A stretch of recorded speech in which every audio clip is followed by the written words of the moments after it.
Энэхүү нэвтрүүлгийг Joyce Meyer-ийн үйлчлэлийн хамтрагчид болон түүний найз нар нь ивент итгэсэн бол. Заримдаа та өөрийн мэдрэмжэндээ чи намайг захирахгүй, намайг удирдах захирахгүй, би мэдэрч байгаагаараа амьдрахгүй, би харж байгаагаараа амьдрахгүй, би бол итгэлийн хүн, Бурхны үгийн дагуу алхдаг гэж хэлдэг байхаа гэж би бодож байна. Та юу мэдэрч байгаагаас үл хамааран Библиэд Бурхан чамд хайртай гэж хэлдэг.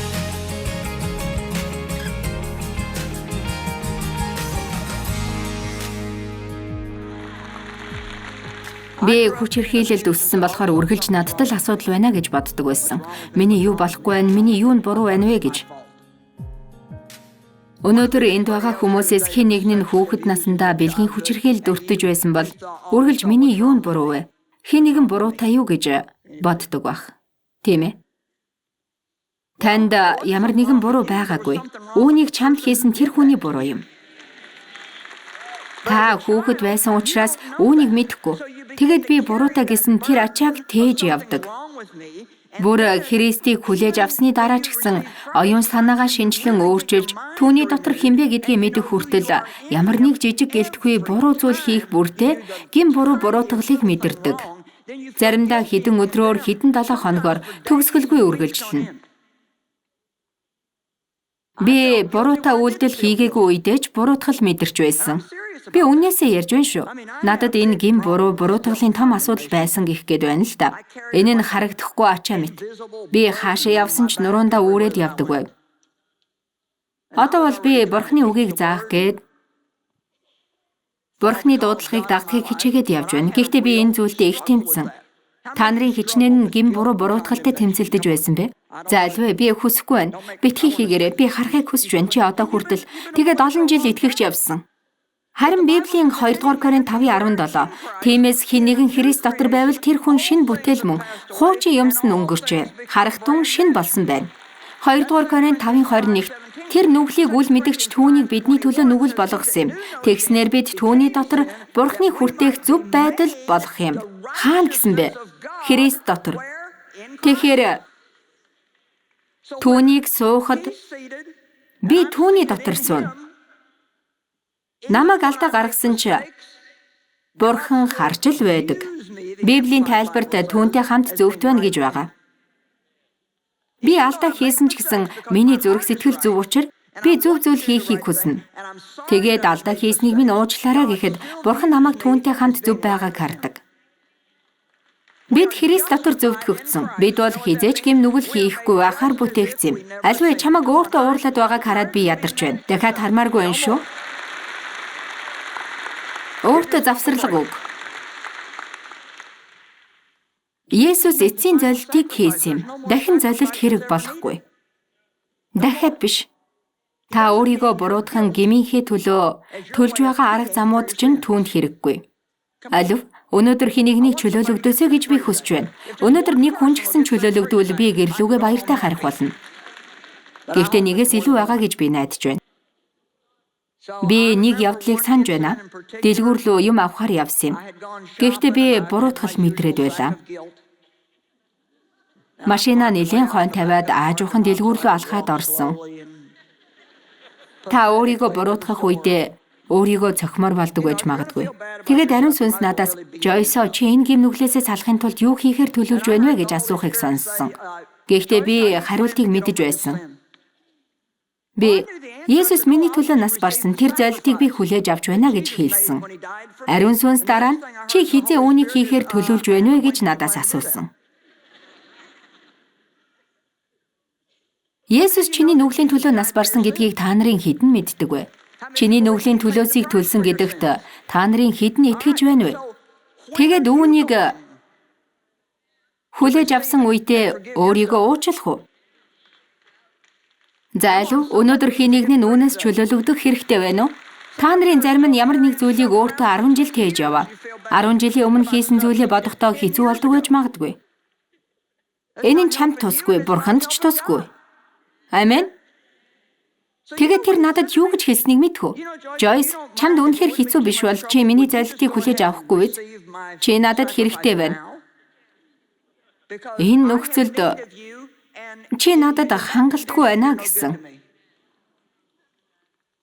Бид ийм юм дотор байвал хар та. Би бол муухай хүн, хинч над чиг юм уу биш. Миний хийсэн шиг ийм зүйлийг хийхгүй. Би бол заван бүх зүйлийг буруу хийдэг. Ийм байдлаас ангижиртлаа ингэж хэлнэ. Хараач би буруу юм хийчихлээ. Намайг ингэсэн дуучлаарай. Би зөв зүйл хийхийг хүсэж байна. Гэхдээ Бурхан надад хайртай гэдгийг Христийн цусаар дамжин түүнтэй хамт зөв болсон гэдгээ мэднэ. Би чамд юу гэж хэлнэ гэж та муу ёрын сүнсийг уурлуулахыг. Үнэхээр уурлуулахыг хүсэж байвал та Христ дотор хинбэ гэдгийг мэдэж ихэл.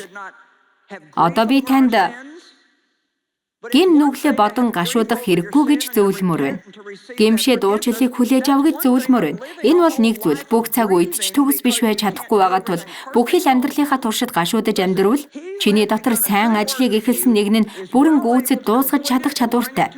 Тэгээд тэрээр Библиэд үүнийг Есүсийн дахин ирэх өдөр хүртэл хийсээр байх болно гэжээ. Тиймээс би алдаа гаргах бүрт та нар алдаа хийх бүртээ үүнийг мэдэх учиртай.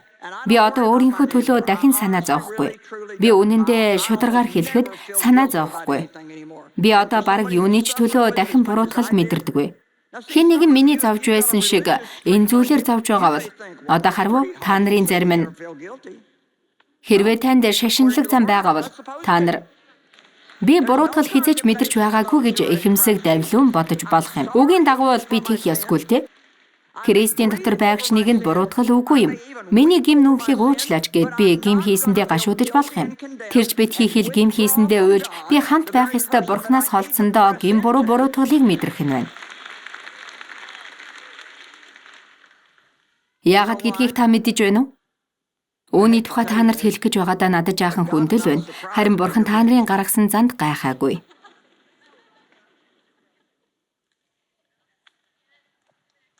Библиэд бидний хийх гэж байгаа зүйлийг хийхээс минь өмнө тэр мэдэж байсан гэж байдаг. Иремьяд юу хэлж байв? Чамайг эхийн хөвлөд бүрлдэхээс өмнө би чамайг мэддэг байсан. Би та нарт юу хэлмээр байна гэж Бурхан би чамайг мэдэж байсан гэжээ. Энэ нь тэр таны нэрийг мэдэх төдий биш. Тэр таныг мэдэж байсан. Би таныг өөрийн зэмсэг болгохоор сонгон бүтээсэн. Бидний хийх буруу зүйл бүхэнтэй минь хамт Бурхан биднийг сонгож ашигладаг. Түүнийг Библиэд өөрийгөө ухаантай болгож байгаа хүмүүсийг дарахын тулд хэрглэж болох үз, даруулга хэрэгтэй гэж хэлдэг. Бурхан үнэндээ хог хаягдлыг ашигладаг. ертөнцид хог хэрэггүй гэж үзэн хаях зүйлийг Бурхан ашигладаг.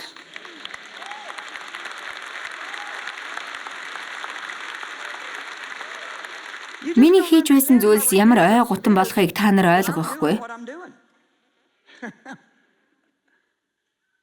Би 15 жилийн турш хүчирхийлд байж, хинч намайг хүсэхгүй байх гэж бодсноос болж анх учирсан эр хүнтэйгээ гэрэлсэн. Ингээд дахин 5 жилийг тамлал тарчлалд өнгөрөөсөн. Би коллежид явмаар байсан ч чадаагүй. Учир нь би эцгийн хигээрээс гармаар байсан юм. Би ажилдаа болохыг хүсч зүгээр л гараад явсан. Тэгээд өөртөө санаа тавих боломжтой болж, хинч намайг дахин татаж чангаахгүй байв. Манай багш нар намайг бичих авьяастайг олж мэдээд сэтгүүлчийн ангийн тэтгэлэг олж өгөхийг хичээсэн. Би тэр боловсролыг аваагүй. Бичээд битсээр л би 135 ном бичсэн.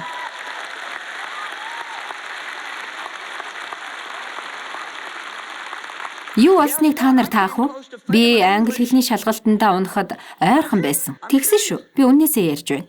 Би англи хэлний шалгалтандаа бараг унах гэж байлаа. Учир нь надад нэр үг, тэмдэг нэр, үйл үг, эсвэл тайвар үгний аль нь ч хамаагүй. Би зүгээр л ярихыг хүсэж байлаа. Тиймээс одоо би дэлхийн өнцөг болонд хүмүүст ярьж байна. Би гадаад хэлээр ярьдаггүй. Харин одоо 132 хэлээр ярьдаг. Миний сургаалууд орчуулагдж байгаа гэсэн үг. Тэд 100-аад хэл рүү орчуулагдсан.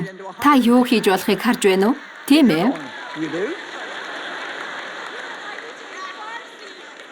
Миний сургаалууд орчуулагдж байна. Энэ бид өнөөдөр энд юу хийж байна вэ? Энэ нь дэлхийн 132 хэл дээр харах болно.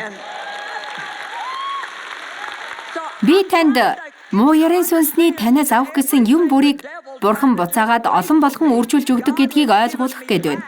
Тэр танд ч мөн ижил зүйлийг хийх болно. Та түүнд итгээрэй. Амен. Халелуя. Би тэр буруутгалыг давж ялтлаа хаашаач хөдөлж чадаагүй гэдгийг ойлгосоо гэж хүсэж байна. Намайг өнөөдөр сонсооч. Би мэдэрч байгаагаараа амьдардаг байсан. Тийм ээ, тэр үнэн. Гэхдээ та хэлж ярьж байгаагаараа өөртөө тусалж чадна. Тэгээд би чамд юу гэж хэлнэ гэж магадгүй олон сая удаа би бол Христ дотор Бурхны зөвхт байдал юм гэж хэлэх ёстой болдог. Би одоо хүртэл өдөр бүр үүнийг хэлдэг. Би бол Христ дотор Бурхны зөвхт байдал юм. Тэрч битгий хэл би гин бурууг мэдэрч байгаа маань надад хамаагүй. Би буруугүй гэдгээ мэдэж байгаа гэж хэлдэг. Заримдаа та мэдрэмжтэйгээр ярьж чи намайг удирдан захирахгүй. Чи намайг удирдахгүй гэж хэлдэг бах. Би мэдэрч байгаагаараа болон харж байгаа дотроо амьдрахгүй. Би бол итгэлийн хүн. Бурхны үгийн дагуу би алхах болно. Тэгэхээр та нар юу мэдэрч байгаагаас үл хамааран Библиэд Бурхан чамд хайртай гэж хэлдэг. Тэгэхээр та нарын юу бодож байгаагаас үл хамаарч Бурхан чамд хайртай. Библиэд Бурханд чиний амьдрал зориулсан сайн төлөвлөгөө бий гэдэг.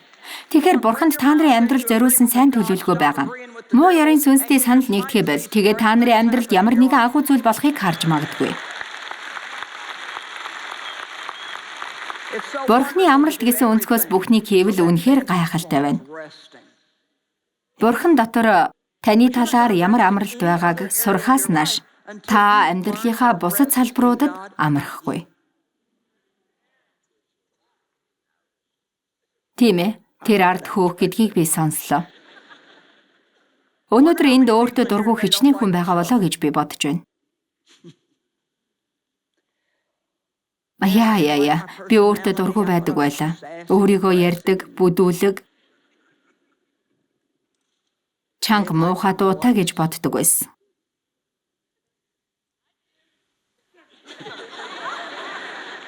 Би өөрийнхөө дуу хоолойнд дургүй байсан. Би одоо ч гэсэн хааныг тийшээ залгаад ярихаар тэд за ирхмэ гэдэг дээ. Би хаашаа залгасан тэд за ирхмэ гин. Харж байна уу? Би өөртөө эргэлзэх үед муухай мэдрэмж төрдөг. Харин одоо надад инээдтэй санагддаг. Нэг удаа би үсээ хусуулах гээд гоо сайхан руу залглаа.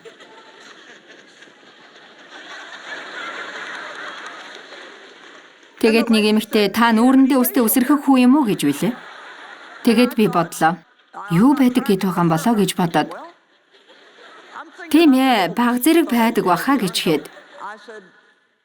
Таны юу яриад байгааг би нэг сайн ойлгохгүй байна. Гэтэл тэр танд сахал ч юм уу ширвээ сахал байдгүй гэж асуусан юм.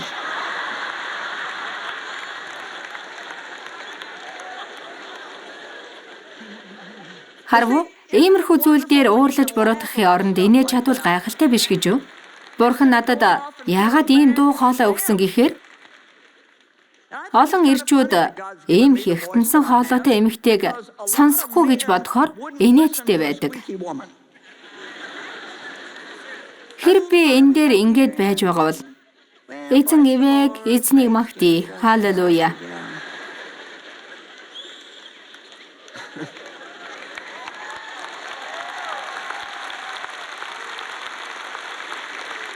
Хардаа, миний дуу хоолой хүчрхэг байгаа биз? За надад зарим юм байгаа гэх гээд байна. Юу гэхээр нэг орой Чикагод сургаал заах гэж очиод машина байрлуулах гэж байсан чинь мотоциклтэй залуу бидний хажууд Харлитайгаа бүх хувцсан савхин тэгээд намайг таниад сайн уу? Би танд нэг инээдтэй түүх ярих уу гэд. Би таныг 6 сар сонссны дараа эмэгтэй хүн гэж мэдсэн гэж надад хэлсэн юм.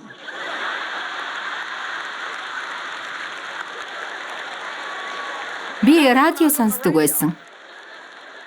Тэр би эмэгтэй хүн ярьж байгааг мэдсэн бол сонсохгүй байх байлаа. Гэхдээ хэсэг хугацааны дараа би таныг эмэгтэй гэж мэдсэн. Тэр үед амьдрал минь үнэхээр их өөрчлөгдсөн байсан учраас татгалзах аргагүй болсон гэж үлээ.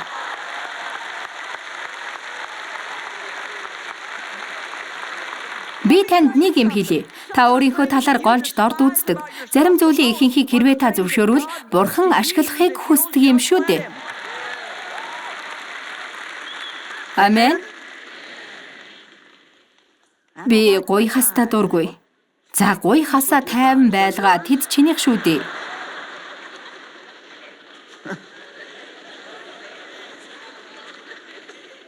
Би саяхан өөртөөгөө тэмцэлтгэ болохоор шийдсэн. Бурхан миний талаарх юуг ч өөрчлөх учраас би баяртай байна. Тэр өөрчлөхийг хүсдэг. Бурхан мэддэг. Тэр таны зүрх сэтгэлийг мэддэг. Би түүнд хайртайг тэр мэддэг. Би бүх зүйлийг төгсгээж Есүсийн алхсантай адилаар үйлдэж хизээж алдаа хийхгүй. Гэхдээ чи юу гэдгийг мэдж байна уу? Ийм зүйл болохгүй гэдгийг би алерт мэдсэн.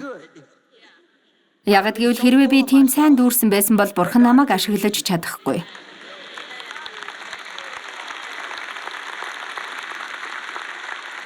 Биднийг даруй ойлгохын тулд Бурхан бидний дотор сул байдлыг үлдээдэг. Энэ хүртэл сургаал заахта нэг ч үгийг өөрөөсөө заагаагүй. Гэхдээ би зүгээр л хийж байгаа гэж бодож байна.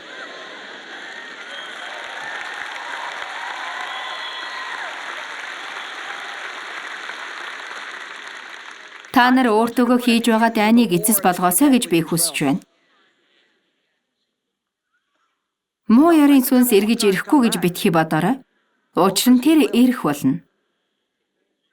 Харин Христ дотор.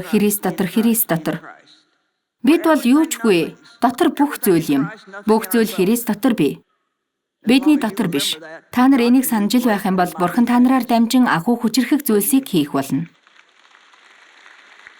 Альвэ би бодохдоо та нар гэртээ хараад миний ярьсан үгнүүдийг бусдад хуваалцахдаа өөрийгөө бодоод Бурханы дотор амралтанд ороорой. Би та нарын төлөө залбирая, та нар бас зогсоосоо гэж хүсэж байна.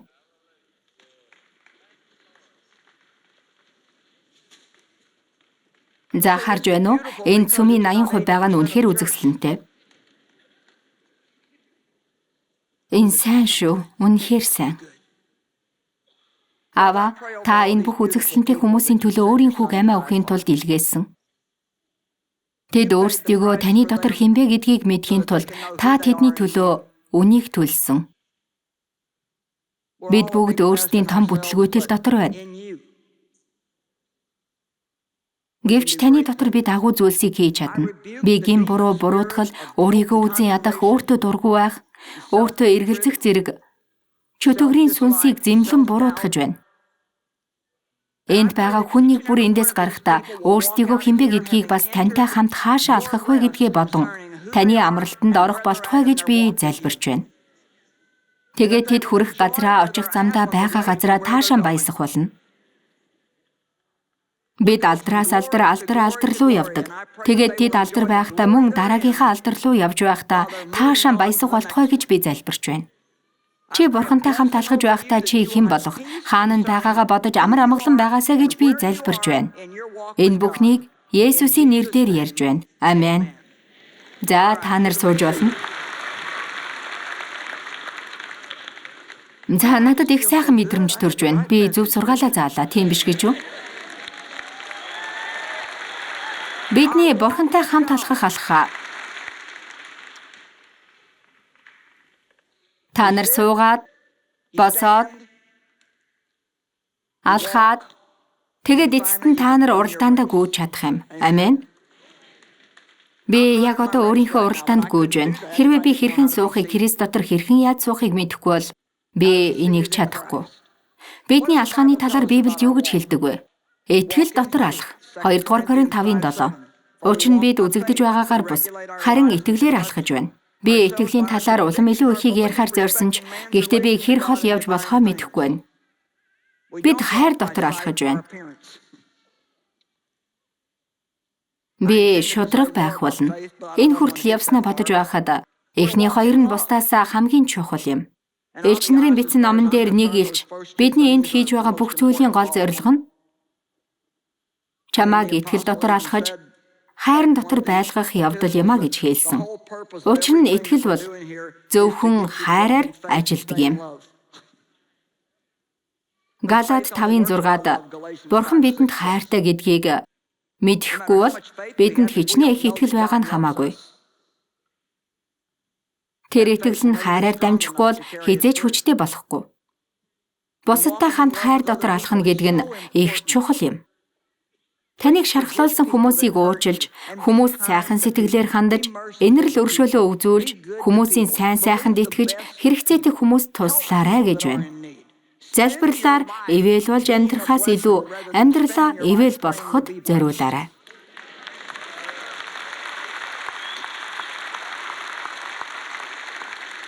Христийн адил алхаж, Бурханд таалагдж алхаарай. 1-р Тесалоник 4:1. Колосай 3:6-7 дуулуургүй хөвгүүчийг битгий алах. Магадгүй бид энэ дээр хэсэг зогсоод чи бид энэ ертөнцид байгаа. Гэхдээ бид үүний нэг хэсэг байж болохгүй юм гэж хэлье. Бидний хувьд дахин алхам хийх цаг юм. Зайлв энэ бол ертөнцид байдаг бусадчиг авирлахаа болж гойд сайн байхыг сонгох цаг үе үлээ. Библиэд тэдний дундаас гарч салаарай гэж хэлсэн байдаг. Одоо инхэн бид хүмүүрээс илүү дээр гэж өнгөрөх, эсвэл итгэгч биш хүнтэй юу ч хамт хийж болохгүй гэсэн хандлагатай байна гэсэн үг биш юм. Бид итгэгч биш хүнтэй ойртон дотн нөхөрлөх биш, харин тэдэнд найзын ёсоор хандах хэрэгтэй. Бид тэдэнд хайрыг харуулах хэрэгтэй. Яагад гэвэл бид л биш бол өөрөөр тэдэнд хинч Христийг харуулж чадахгүй. Гэхдээ бид тэдэн шиг болж болохгүй. Та нар үл итгэгчдтэй хамт байхдаа тэдэнд нөлөөлөх болохоос тэд та нарыг бохирдуулж муугаар нөлөөлөх биш юм. Амен. Хэрвээ бид үл итгэгчдээс зайлс хийж, өөрсдийн хамаарагддаг бяцхан групптэй үлдвэл энэ ертөнц юу болох вэ гэх гээд байна. Чи хэрвээ нэг газарт 2 Христ итгэгчтэй хамт ажилладаг байгаад та гурвал хоорондоо найзлаад байвал та нар бусадтай туслахгүй шүү дээ. Тэдний хийх зүйл нь зүгээр л бодох юм. Тийм ээ, та нар өөрсдийгөө биднээс дээр гэж боддог. Бид ийм байдлаар ертөнцид очиж болохгүй. Тэгэхээр бид энэ ертөнцид хэрхэн яаж байхаа мэддэг байх хэрэгтэй. Гэхдээ нэг хэсэг биш. Би хэдэн минут та нарын ээж шиг загнаадах юм. Та нар ертөнцийн шиг даашин зөмсөж болохгүй.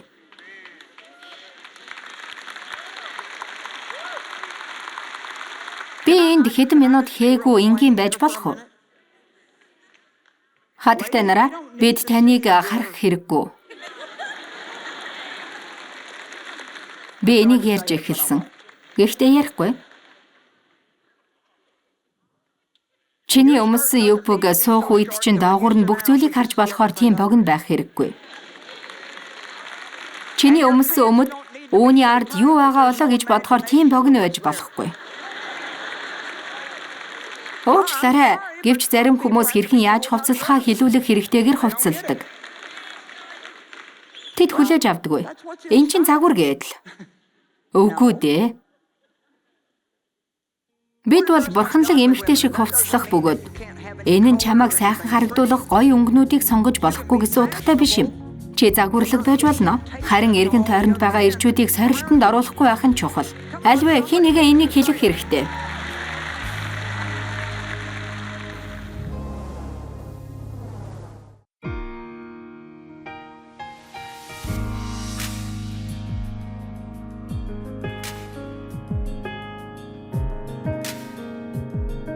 Энэхүү нэвтрүүлгийг Joyce Meyer-ийн үйлчлэлийн хамтрагчид болон түүний найз нар нь ивент хийсэн бол